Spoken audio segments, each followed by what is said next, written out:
derivada parcial de f respecto de x por la derivada de x respecto de x. Derivada parcial de g respecto de y por la derivada de y respecto de x.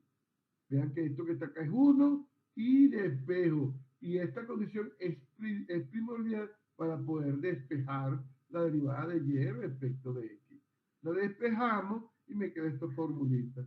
Calculo la derivada parcial de g respecto de x, la sustituyo y hago lo mismo con la derivada parcial de g respecto de y sustituyo. Para yo calcular la segunda derivada, yo dije que lo voy a hacer de dos formas, o por lo menos de esta manera. Pero si yo quiero, puedo hacer uso, yo puedo agarrar y derivar esto usando la regla de la cadena. Pues. Pero vamos a hacerlo como les dije. Voy a definir entonces una función h de xy que va a ser lo que me dio en la lámina anterior. Es decir, aquí, vámonos para que me entiendan. Esto que está acá, yo lo voy a llamar h de xy. ¿Ok? Si yo lo llamo h de xy, yo tengo que entonces buscar la derivada parcial de h respecto de x multiplicado por la derivada de x respecto de x. Pues estoy derivando esto que está acá. Aquí estoy, ¿ves? Derivada de h respecto de x por la derivada de x respecto de x. Más derivada de h respecto de y por la derivada de y respecto de x. ¿Qué hago ahora? Aquí. ¿Qué hago? Entonces, derivo esto con respecto de x para meterlo aquí. ¿Ok? Entonces me quedaría de x es 1. La derivada de h respecto de x es derivar esto con respecto de x, que es esto que puse acá. Aquí, derivada de y respecto de x es lo que ando buscando, o ya lo tenemos, pues lo calculamos en la lámina anterior. Y aquí voy a derivar esta expresión con respecto de y, que es esto que está acá. Luego, ¿qué hago? Bueno, entonces aquí me quedaría derivada, segunda derivada de g respecto de x cuadrado. Aquí tengo que derivar como un producto, porque voy a derivar este producto con respecto de x, que sería esto con respecto de x, por esto sin derivar, más esto sin derivar por la derivada de esto respecto de x. Y igualito acá, esto con respecto de y aquí derivar como un producto y multiplicar.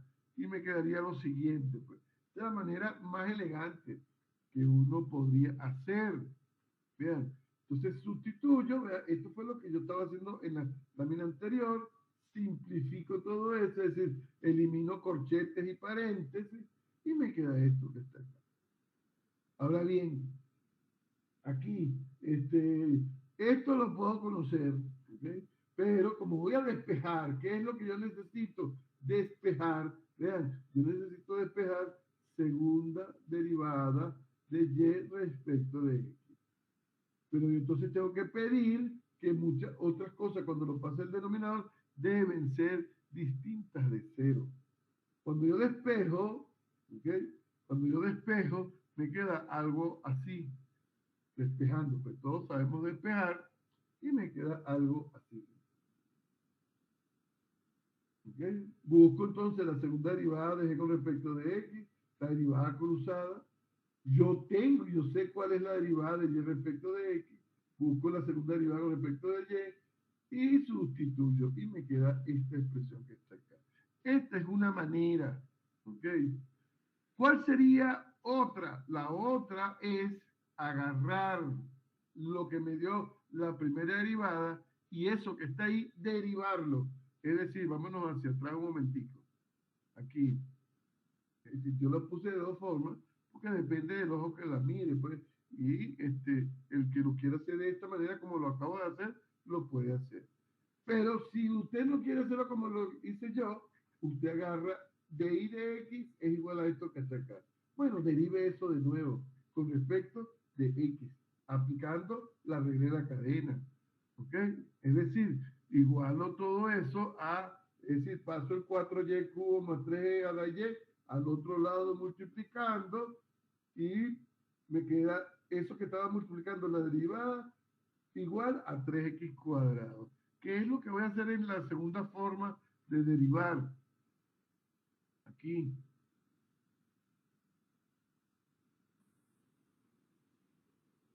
aquí. Y aquí digo, otra forma. Entonces, ¿qué pasa? Que ya yo obtuve esto que está acá, fue lo que yo obtuve al derivar y con respecto de x. ¿Ok? Que fue esto que está acá. Bueno, agarra y derive todo esto de nuevo con respecto de x. Derivada de 3x cuadrado, 6x. Para derivar acá, aquí tengo que derivar usando la derivada de un producto. Derivada de esto con respecto de x, por esto sin derivar, más esto sin derivar, por esto derivado. Lo mismo acá. Y me va a quedar esta expresión que está acá. ¿Y qué hago? ¿Qué es lo que me están pidiendo? Esto. Me están pidiendo la segunda derivada de y respecto de x cuadrado. Y la despejo. Al despejarla, me debe dar lo mismo que obtuve en la lámina anterior. Por supuesto, yo recomiendo que lo hagan de esta manera, porque de esta manera tienden a no equivocarse tanto. Pues. ¿Okay? Es mucho más fácil por aquí.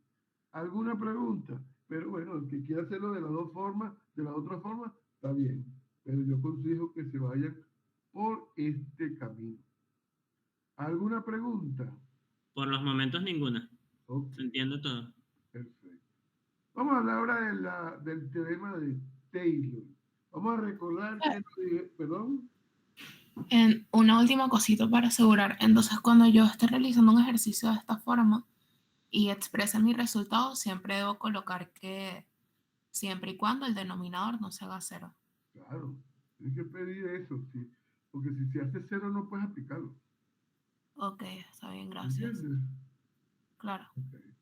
Ok, vamos a hablar entonces, como dije, del teorema de Taylor. Pero vamos a hablar primero cómo fue que nos los definieron en una sola variable. En una sola variable, para una función f de r en r, me dijeron lo siguiente, que el teorema de Taylor aseguraba lo siguiente.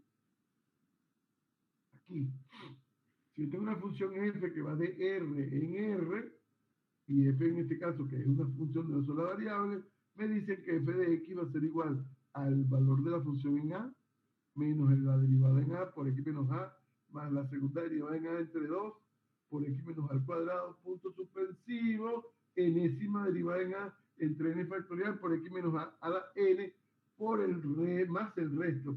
Y el resto venía dado por esta formulita que se está. Y en ese caso me dicen, y me decían que para h pequeño, para h muy pequeño, esto que está acá, cuando x tendía a A, esto tendía a 0. Es decir, me aseguraba que la función se podía aproximar por un polinomio de esta forma. Eso fue lo que nos dijeron en el caso de una función de una variable. En el caso de una función de dos variables o de n variables, el asunto es un poquitico más complicado.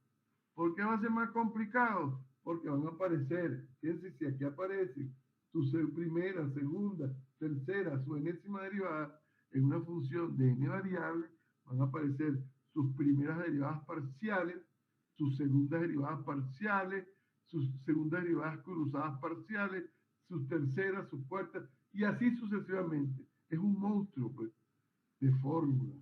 Y que la puedo resumir en algo sencillito como lo que viene aquí.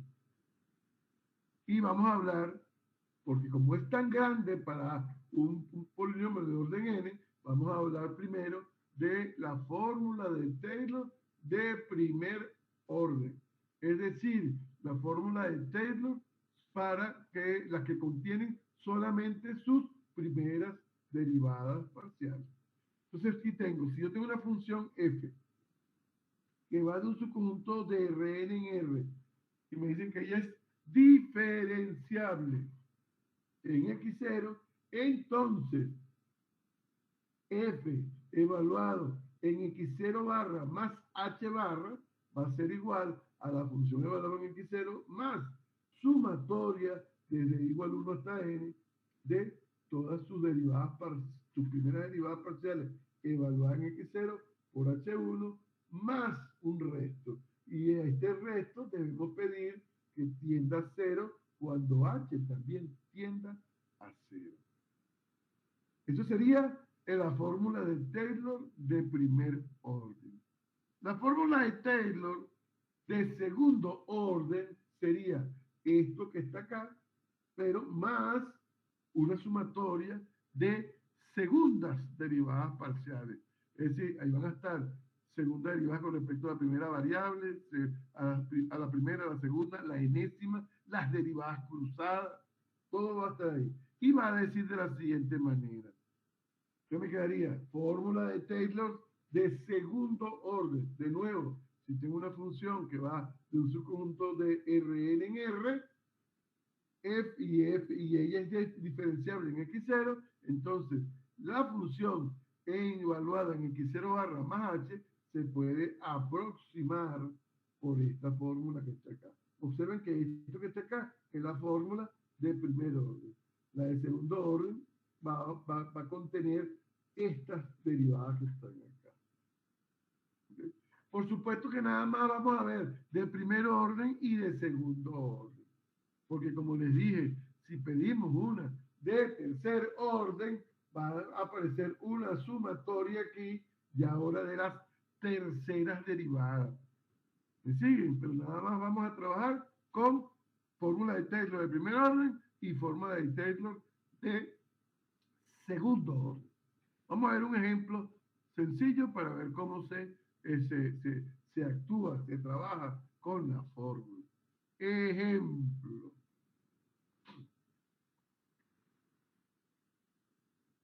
Sea f una función que va de R2 en R, definida por e a la 2x más 3y.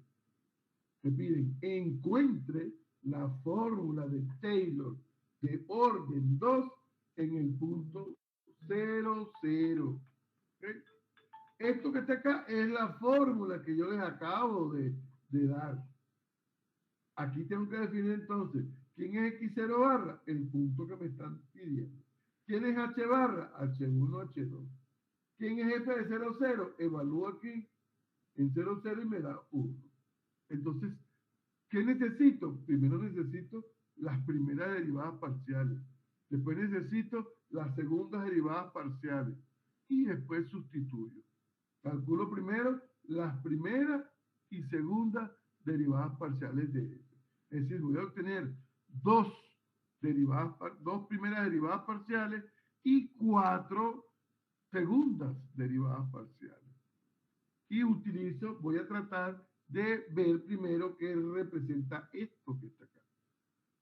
Primero. Y después veo qué representa esto que está acá. Y luego sustituyo y me voy a dar cuenta qué es lo que representa cada cosa. Lo hago. Calculo la derivada parcial de f respecto de x. Me dio 2 veces e a la 2x más 3y. Parcial respecto de y. Segunda derivada parcial de f respecto de x. Segunda derivada de f respecto de y. Y las derivadas cruzadas. Observen que aquí yo puse ya directamente que son iguales. Pero si ustedes no se acuerdan del teorema, usted la calcula y le tiene que dar igual. Pero que debemos hacer uso siempre de ese bendito teorema. Y nos va a ahorrar tiempo en calcular las derivadas cruzadas. Ahora bien, voy a agarrar entonces la sumatoria de las primeras derivadas. Fíjate entonces que tengo sumatoria desde y igual 1 hasta 2 de la primera derivada. ¿Por qué desde 1 hasta 2? Porque tengo una y dos derivadas parciales. 2. ¿Qué es esto que está acá? ¿Quién es x0? 0, 0. ¿Quién es hi? Eso depende. HI va a depender de cómo sea i. Entonces empiezo. Si i vale 1, aquí me quedaría parcial de f respecto de x1 evaluado en 0, 0. Multiplicado por h1. Más derivada parcial de f respecto de x2 evaluado en 0, 0 multiplicado por h2. ¿Sí? Pero ¿quién es x1? La primera componente. ¿Y cuál es la primera componente de nuestra función inicial? X. ¿Cuál es la segunda componente? Es decir, ¿quién es x2? Y. Entonces aquí me quedaría parcial de f respecto a x evaluado en 0, 0, parcial de f respecto a y evaluado en 0, 0. Es decir, sustituyo esto en 0, 0, esto me da 2, sustituyo esto en 0, 0, esto me da 3. Es decir, que esto que está acá me da 2H1 más 3H2. Ahora voy a desarrollar la segunda sumatoria, la que me da la sumatoria de las segundas derivadas parciales. Y me quedaría, y lo voy a hacer en dos pasos. Primer paso, fíjense, voy a dejar fijo y voy a poner a variar J. Entonces, si dejo fijo y varío J, entonces me quedaría J vale 1, me quedaría entonces un medio, abro corchete, ¿de quién? Segunda derivada parcial de f respecto de xy por la derivada parcial con respecto de x1, evaluado en 0, 0, por h1, por hi, por h1, que es esta primera parte, más j vale 2, y va a estar fijo, entonces me quedaría más segunda derivada parcial de f respecto de xy por segunda derivada con respecto a x2, ¿en dónde? En x0, es decir, en 0, 0, multiplicado por h1, hi, h2. Esto que está acá, lo voy a poner, ahora sí voy a poner a variar, y yo pude haber puesto aquí con i desde 1 hasta 2. Vamos a ponerlo para que quede mejor. Aquí, vamos a ver si lo puedo hacer aquí. No sé por qué no lo dice. ¿Sí? Yo estoy. Esto que está acá, uno lo puede poner así, para que quede más cómodo. No sé si lo voy a poder hacer. Ahí estoy. No sé si lo puedo. Se me fue.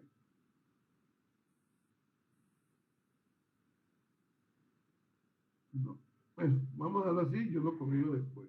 Estamos perdiendo tiempo. Ahí se va.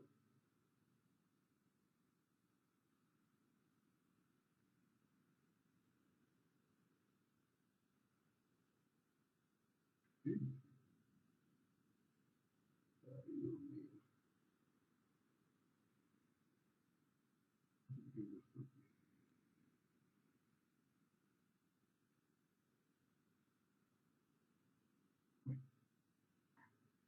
Bueno, lo dejo así. Después lo corrijo. Después lo corrijo. Ok.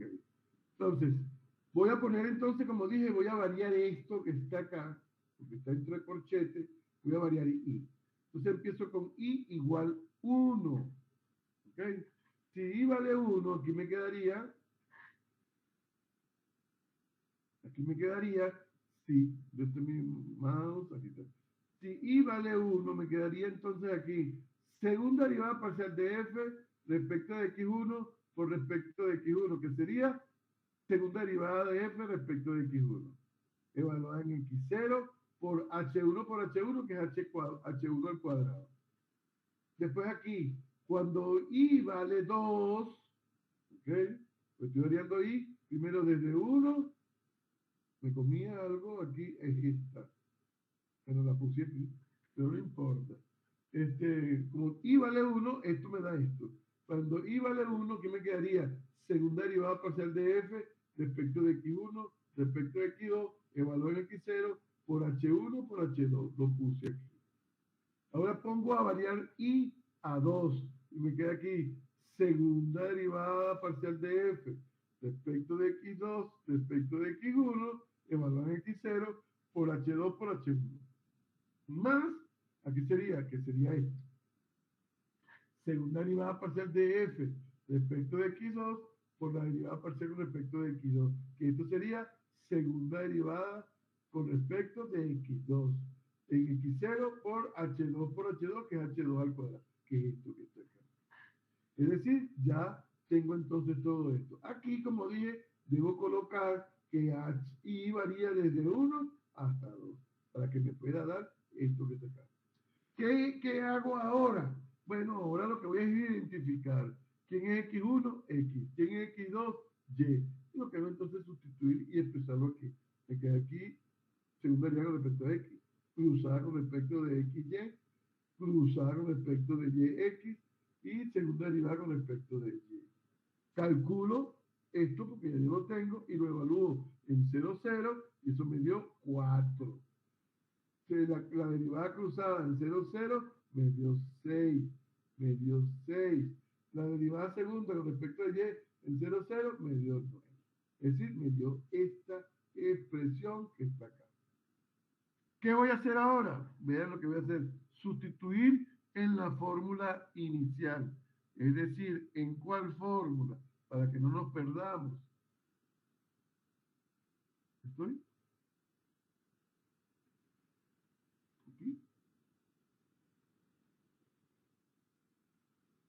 Aquí voy a sustituir. Yo tengo quién es X0 y tengo quién es H. Tengo ya lo que representa esta sumatoria y lo que representa esta sumatoria. Lo hago. ¿Ok? Y me queda lo siguiente entonces. Me queda lo siguiente. Aquí. Vean, f en h barra, porque x0 es 0, 0, me dio f en 0, 0 es 1. Esto es lo que me dio la primera sumatoria.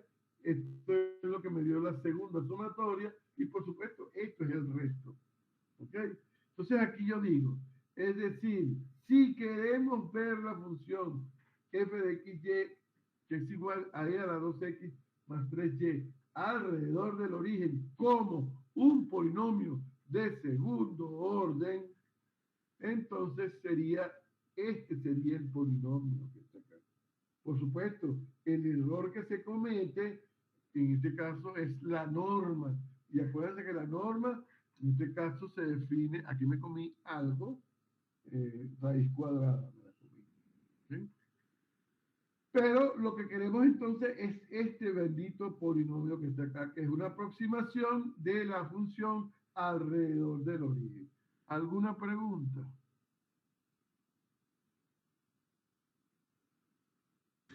No, profesor. Ok, perfecto. El polinomio ese de abajo, simplificado todo lo que estaba arriba, ¿no? Claro, todo esto que está acá, porque ya H1, ¿quién va a ser? H1 va a ser X, H2 va a ser Y, H1 es X, y es esto que está acá. ¿Sí? Pero si ustedes lo que pueden hacer ¿No? es, ¿perdón? Y el error ese, error XY, Este es un error que se comete. Pues, que estamos diciendo que no es el resto que decimos que tiene que tender a el cero. resto pero cuando yo aproximo mi función por esto que está acá, se comete un error. ¿Ok? Ok. Siempre se comete que puede ser mínimo. Ese error puede ser muy pequeño. Pues. ¿De acuerdo? Ok. Un otro ejemplo. Vamos a ver otro ejemplo, pero con relación a, no sé qué pide el problema, no recuerdo, aquí está. Dice, la función g de x, y, z igual 0 con g de clase C3 y g en 0,3 es igual a 0, define a z como función implícita, diferenciable respecto a x e y. Y z depende de x y de y. O sea, z igual a f de x, y alrededor del punto 003. Aquí dice, conociendo que la primera derivada en el punto 003 es menos 2, conociendo que la primera derivada respecto de y en ese punto es 2, y con respecto de z en ese punto es 2, me dicen aquí, escribe el polinomio de Taylor de grado 1 de f de x, y alrededor del 0, 0. ¿Qué voy a hacer? Aplicar la fórmula, la misma, cualquiera. En este caso, lo voy a aplicar para la función. Pero tenemos un problema. ¿Cuál es el problema? Que no sabemos la forma que tiene f. ¿Y por qué no la sabemos? Porque viene dada en forma implícita. ¿Ok? Ahora, ¿qué es lo que hace la fórmula? La fórmula de Taylor de orden 1 es la siguiente. Eso lo sé, pues. Ahí está. Es decir, que yo necesito desarrollar esto que está acá. ¿Sí? Ahora aquí digo, esto que está acá es lo mismo que yo tenga f evaluada en h1, h2 igual a la función en 0, 0 más desarrollé esto, que es esto que está acá, más el resto. ¿Qué necesito yo? Yo necesito hallar derivada parcial de f respecto a x1, derivada parcial de f respecto a x2. En pocas palabras, necesito hallar la derivada parcial de f respecto de x en 0, 0, la derivada parcial de f respecto de y en 0, 0.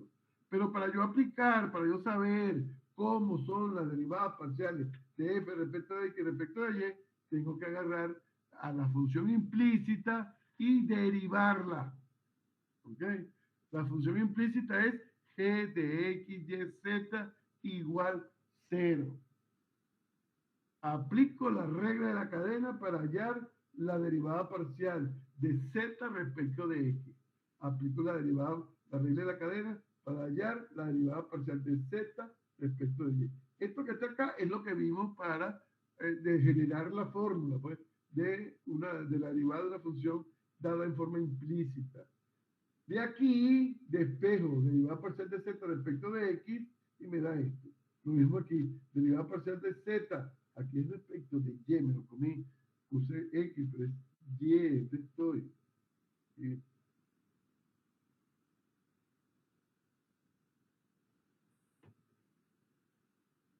Y. Okay. Lo despejo y ahora ¿qué hago? Calculo. Okay. Fíjense, la derivada parcial de g respecto de x en el punto 003 me lo dan y vale menos 2. La derivada parcial de g respecto de z en el punto 003 me lo dan es 2. Sustituyo, eso dice que esto vale entonces 1. Hago lo mismo acá y me da que es menos 1. ¿Qué hago ahora? Sustituyo. ¿En cuál fórmula? En la fórmula de Taylor de orden 1. Es decir, aquí, esto es 3, esto es 1 y esto es menos 1. Y me queda esto que está acá. Ahora, ¿qué es lo que yo quiero? Una aproximación. Y como quiero una aproximación, entonces yo digo que f, h1 es x, h2 es y, entonces me queda que f de x, y va a ser igual a 3 más x menos y. Y no coloco el resto porque lo que quiero es una aproximación. ¿Vamos claro? Sí, profesor. ¿Okay? No me están pidiendo sino Si no una quisiéramos la aproximación. aproximación, tendríamos que poner el error, ¿no?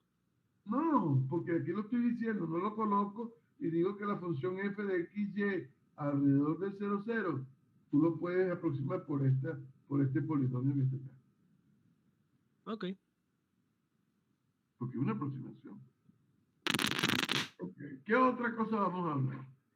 Vamos a hablar de algo que también que ya conocemos en una variable, que son los extremos de una función. Pero en este caso, los extremos de una función que va de Rn en R. Pero la definición sigue siendo la misma. Vean. Extremos de funciones con valores reales. Me da una función f que va de un subconjunto de Rn, de un subconjunto de Rn en R. Entonces aquí viene la definición. Diremos que, 1, el punto x0 barra que pertenece a U es un mínimo local de f si existe un entorno del punto x0 tal que para todo punto de ese entorno f de x barra va a ser siempre mayor que f de x0 barra. Para que sea mínimo debe suceder esto que está acá. Para todo punto en ese entorno. Y lo contrario, el punto x0 barra es un máximo y pasa lo contrario que esto. Es decir, si existe un entorno de x0 barra, tal que para todo punto del entorno, la función evaluada en todos esos puntos va a ser menor que f de x0 barra.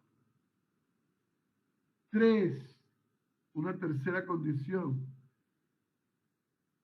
Un punto, que eso está en la siguiente lámina. Un punto, el punto x0 que pertenece a U, es un punto extremo si es un punto máximo o un punto mínimo. Es decir, cuando estamos hablando de máximos o mínimos, estamos hablando de extremos.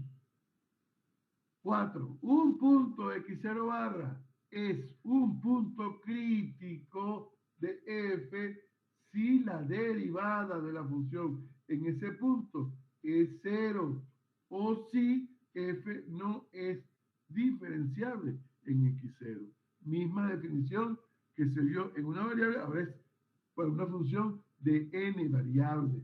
Pero en aquella vez le dijeron un punto x0 es crítico si la derivada en ese punto es 0 o si la derivada no existe.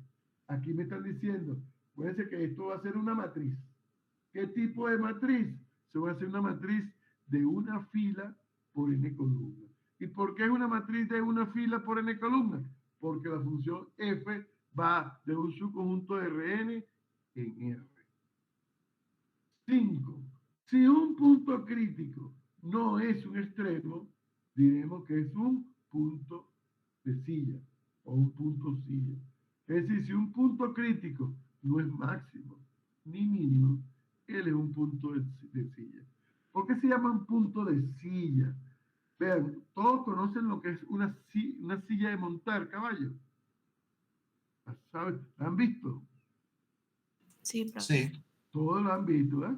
Pues esa silla de montar, por un lado, fíjense, por un lado ella es cóncava hacia arriba y por otro lado es cóncava hacia abajo. Fíjense, cuando está paralela, montada sobre el caballo, en forma recta la cabeza, eso ahí es cóncava hacia arriba. Pero cuando la persona monta las piernas en la silla, eso es cóncava hacia abajo. ¿Me siguen? ¿Aló? Sí. Tú sí, pero los demás. Ah, sí, profe, sí. Lo veo. Quiero que todo el mundo me entienda. Pues. Fíjense, no sé cómo hacer. Vamos a buscar aquí una pizarra. A ver si me entienden. Vamos a buscar aquí. Pizarra. No, pero no sé si puedo dibujar aquí una pluma. ¿Podría dibujar aquí? Vamos a ver. Fíjense, la silla de montar. Ay, como que no puedo dibujar aquí. Entonces, un lapicito. Color de lápiz. Negro. Ok. Vamos rápido. Ya va, un segundo. Un segundo. A ver si fue. Ok. Ok. Ajá. Pluma.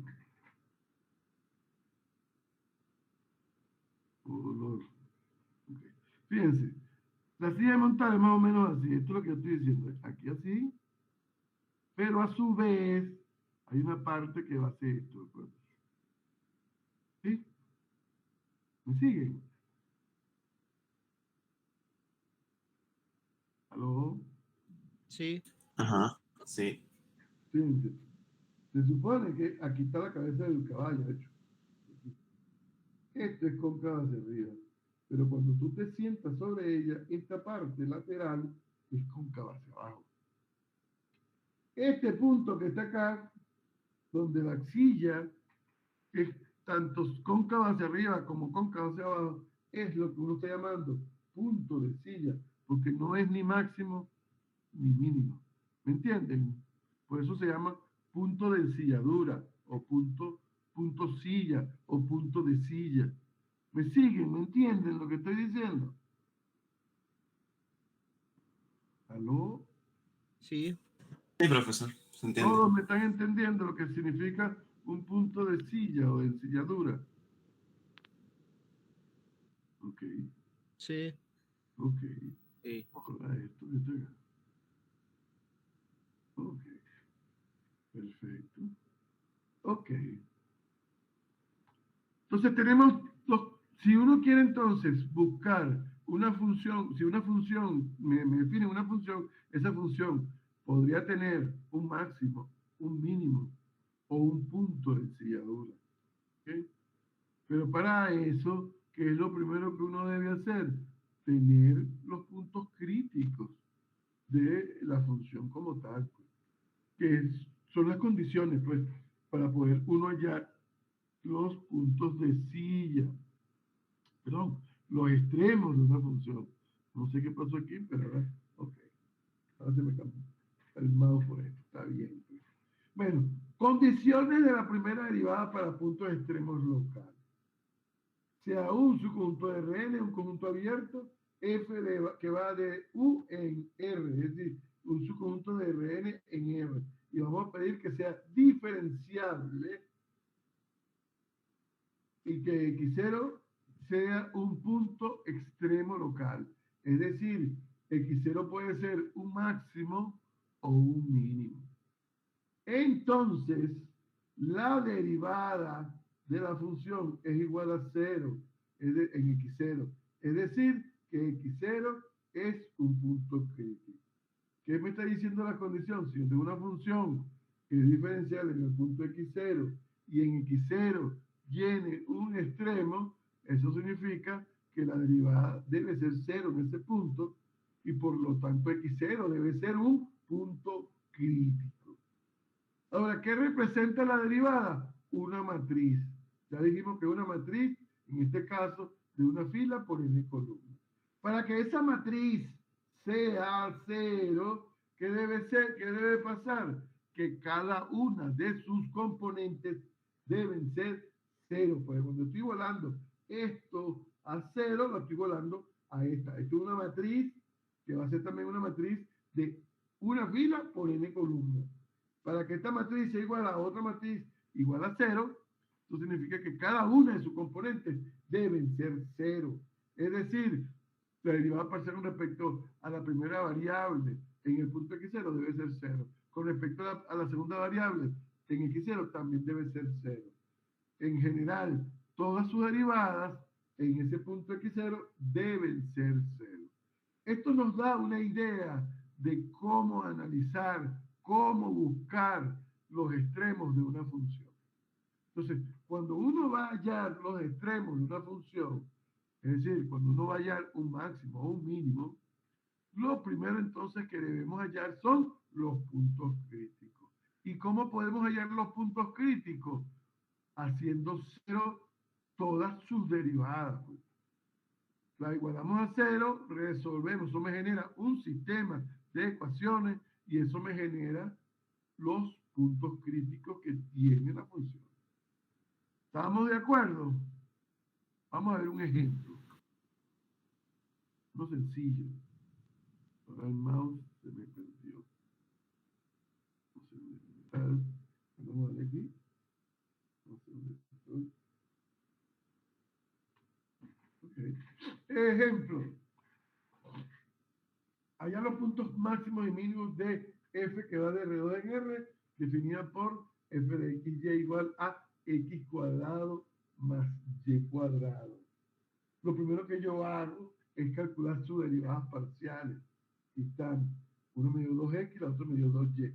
Las igualo a 0 y me dice que para que esto sea 0, x debe ser 0 y y debe ser 0. Es decir, que el único punto crítico que tiene la función es el 0, 0. Donde evalúo la función en ese punto y me da 0. Pero nosotros no tenemos todavía criterios para decir si ese punto es un máximo o es un mínimo. Por lo tanto, ¿qué voy a hacer? Lo que voy a hacer es analizar la regla de correspondencia. Vean la regla de correspondencia, esto que está acá. Esto que está acá representa, si ustedes se acuerdan, que les dije que traten de aprender a graficar. ¿Qué representa eso?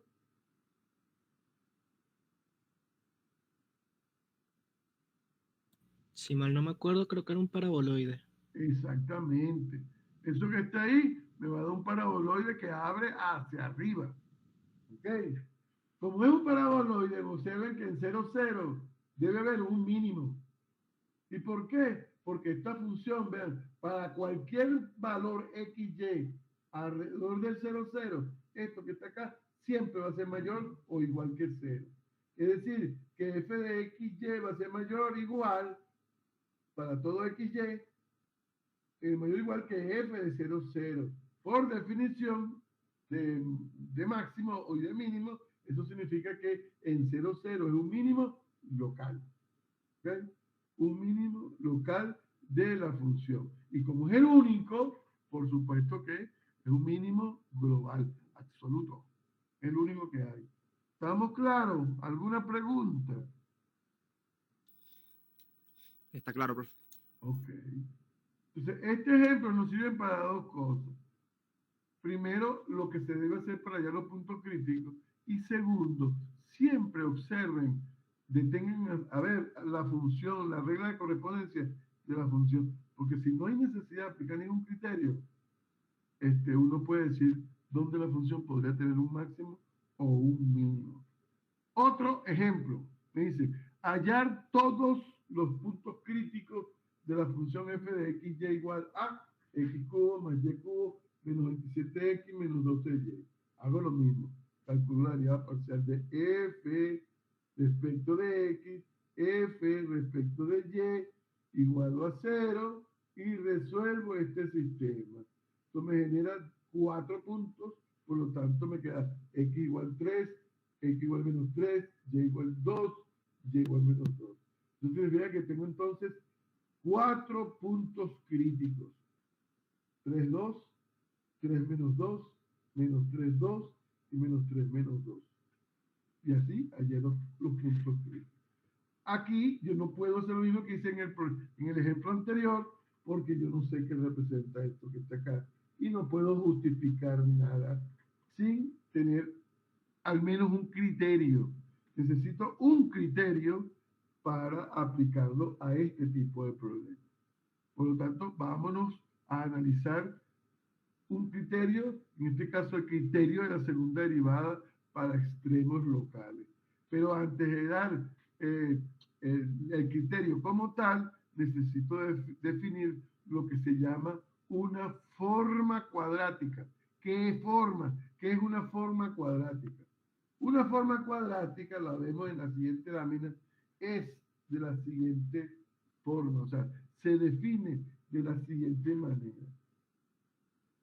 Las formas cuadráticas son funciones, y son funciones que van de Rn en R, y tienen esta forma, es decir, G de H1, H2, Hn es una suma, es una doble sumatoria en este caso, una sumatoria desde IJ, desde 1 hasta N. Esta sumatoria que está acá se puede expresar como el producto de matrices, ya que aquí me están diciendo que el A sub IJ es una matriz de N por N. ¿Por qué de N por N? Fíjense, porque IJ va desde 1 hasta N. Es decir, que la matriz A sub IJ es una matriz cuadrada. Entonces, la función H se puede expresar como el producto de matrices. Y aquí se los escribo. No nos vamos a poner a detallar de dónde salió esto. Solamente les pido que lo analicen ustedes y y crean el mismo. ¿Esto sale de dónde? De escribir esto mejor. Pues. Para uno escribir mejor esto, lo escribe en forma matricial y me quedaría que la función cuadrática G es una matriz, es el producto de una matriz de 1 por n multiplicado por otra matriz de n por n y otra matriz de n por 1. Fíjense que para poderla escribir así, cada una de las matrices deben ser de esta forma para poder aplicar el producto, para poder tener definido el producto de matrices. Ahora bien, todo esto es para información, una información para obtener un criterio. Veamos otra definición que la necesitamos. Aquí, una forma cuadrática G se dice definida positiva si ella, es decir, si G en H es mayor o igual que 0 para todo H en Rn. Y vale 0 solo para cuando H sea 0. Y al revés, cuando G es definida negativa, cuando pasa lo contrario. Cuando G en H es menor o igual que 0 para todo H en Rn y G de H barra en 0 es igual a 0 solo para H igual a 0. Ahora, aquí tengo que definir ahora lo que se va a llamar la hessiana de una función f en un punto. De definición. No se asusten que todo esto solamente una información para poder dar el criterio. Sea f una función que va de Rn en R, x0 un punto en U, y todas sus derivadas cruzadas, es decir, todas sus segundas derivadas de f son continuas. En pocas palabras, que estoy pidiendo que f sea de clase C2. Me dan un segundito, por favor. 0424287566.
Llegué.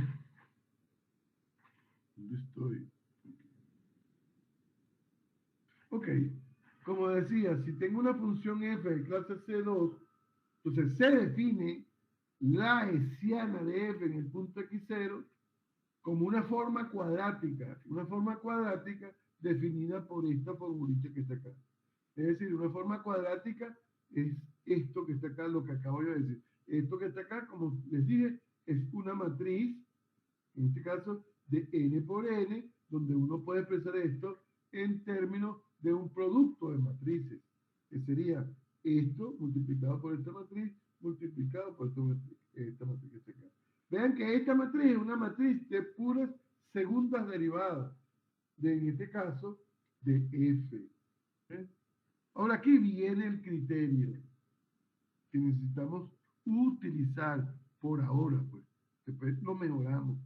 El criterio dice así: si f es una función que va de Rn en R, de clase C3, y x0 que pertenece a U es un punto crítico de f, y la matriz hessiana, es decir, la hessiana de f en el punto x0 es definida positiva, es decir, es positiva, entonces x0 es un punto mínimo relativo de f. Y análogamente, si la hessiana de f es negativa, es un máximo. Vamos a ver un ejemplo para ver cómo se ataca un problema usando este criterio, que luego lo vamos a mejorar porque ya van a ver la dificultad que tiene el uso de este criterio. Ejemplo. Dice, determinar los extremos de f de xy igual a 4x cuadrado más 2y cuadrado menos 2xy menos 10y menos 2x. Lo primero que tenemos que hacer es buscar los puntos críticos. Para buscar los puntos críticos, calculamos la primera derivada, la igualamos a 0, resolvemos. Este sistema es un sistema de dos ecuaciones por dos incógnitas. Lo resolvemos, como ya sabemos, y me da x igual a 1 y y igual a 3. Busco las segundas derivadas parciales de f y me dan, para el caso con respecto de x, me da 8. Con respecto de y, me da 4. Segunda derivada. Y las cruzadas me dan menos 2. ¿Ahora qué voy a hacer? Ahora voy a plantear la hessiana de f en el punto 1, 3. Ya sabemos que la hessiana, lo que vamos a usar, la fórmula anterior de lo que define la hessiana de la función f. Fíjense, la hessiana de F en el punto 1, 3 multiplicado por H no es más que la matriz H1, H2 por la matriz de 2 por 2 de las segundas derivadas de F por la matriz de dos filas por una columna y multiplico, ya yo tengo estos valores, todo esto está evaluado en el punto 1, 3.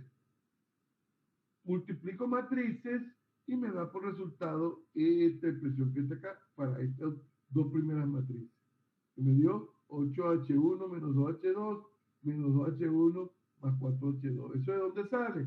De multiplicar esta fila por esta columna, coma, esta fila por esta otra columna. Y esta la dejo fija. Ahora multiplico esta por esta y me da esto que está acá. Eliminamos paréntesis, sumamos, restamos y me dio esto que está acá. Que no es más que, esto que está acá no es más que 8H1 al cuadrado menos 4H2 por H1, pues yo puedo sumar estos dos, más 4H2 al cuadrado. Aquí es donde viene la gran dificultad que tiene el problema, que no todo el mundo tiene la habilidad de factorizar, de analizar cuándo esto es o positivo o negativo. Es decir, para qué valores. Aquí es donde viene la dificultad del problema. Yo lo que hice fue, para yo ver que si esto es positivo o negativo, expresé esta expresión que está acá de otra forma. ¿Y cómo la expresé? Fíjense, el 8H1 al cuadrado lo puedo escribir como H1 al cuadrado más 7H1 al cuadrado. Que sería este más este. El 2H2 por H1, y como es 4 veces, menos 4 veces, lo que hice fue escribirlo como 2 veces H1 por 2 veces H2. Es decir, menos 4 veces H2 por H1 es lo mismo que 2 veces H1 por 2 veces H2. Esta que está acá la escribí como 2H2, todo eso elevado al cuadrado, que es esto que está acá. Ahora, esto, los primeros tres términos, esto es un cuadrado perfecto. Esto es lo mismo que H1 menos 2H2, todo eso elevado al cuadrado, más 7H1. Y aquí yo puedo, más 7H1 al cuadrado. Yo aquí puedo justificar que esto siempre va a ser mayor que 0. ¿Y por qué siempre va a ser mayor que 0? Porque esto siempre va a ser positivo. Y esto siempre va a ser positivo. ¿Ok?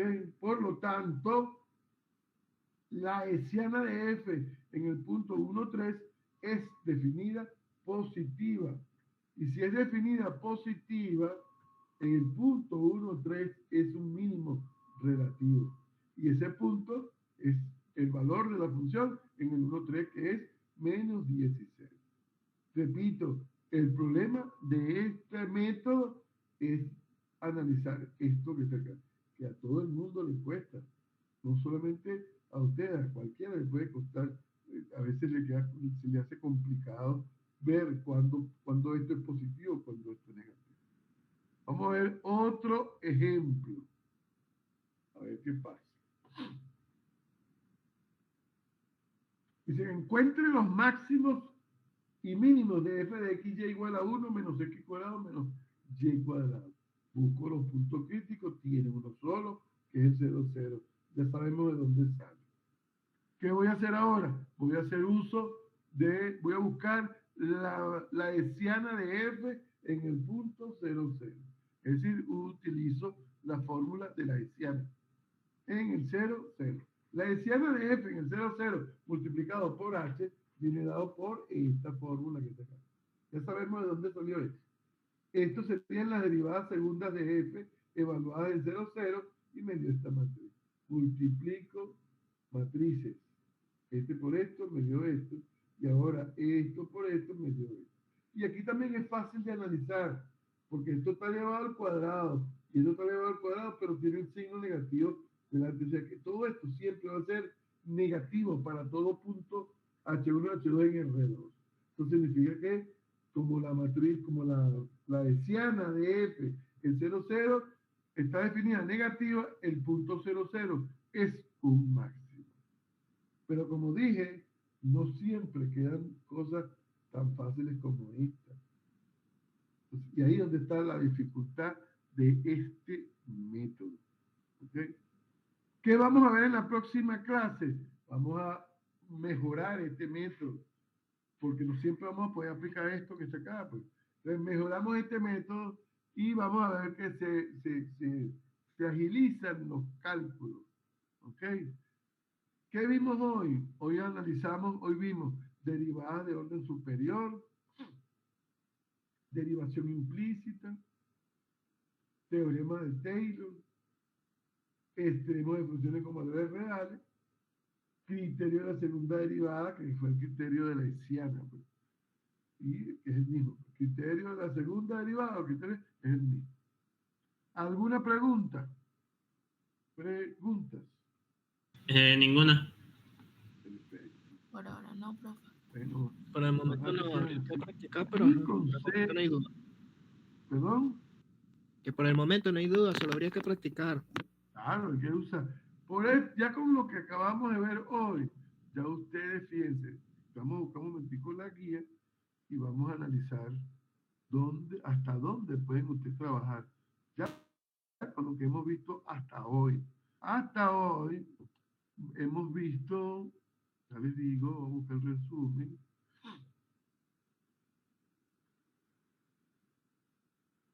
Que se abre en algún sitio.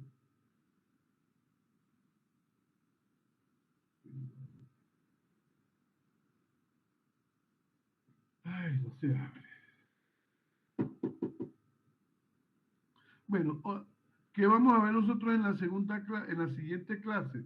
Fíjense, ya nos faltan nada más 2 clases para finalizar la primera parte, que es la primera, lo que va para el parcial. La siguiente clase, vamos a ver criterio de la segunda derivada, que es el que le estoy diciendo, que es el que vamos a mejorar la matriz, el método de la función, de la hessiana de la función f, y vamos a ver otro método, pero para hallar extremos, máximos y mínimos, pero restringidos, condicionados, pues, que es el método de los multiplicadores de la grada. Es decir, que nos quedan 2 clases. Y yo quiero dar una clase de repaso, que es una clase donde vamos a hacer varios ejemplos de nuevo y a analizar un poco lo que tenemos. Y después viene el primer parcial. Vean, vamos un momentito a compartir aquí. Aquí.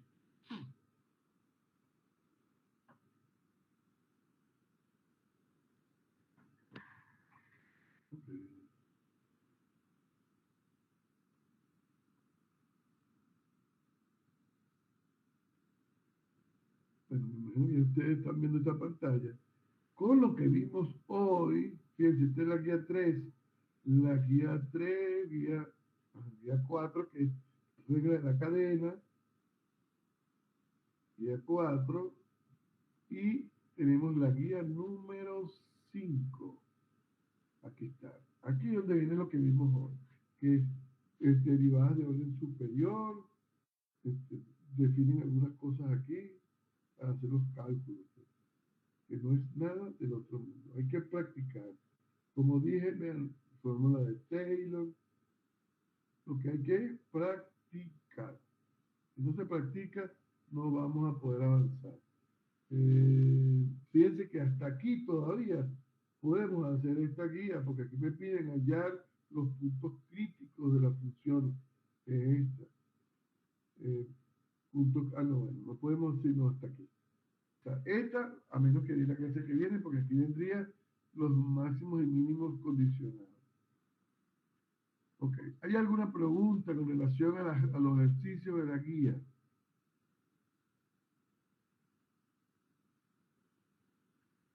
Mi consejo, repito, no se queden atrás con la resolución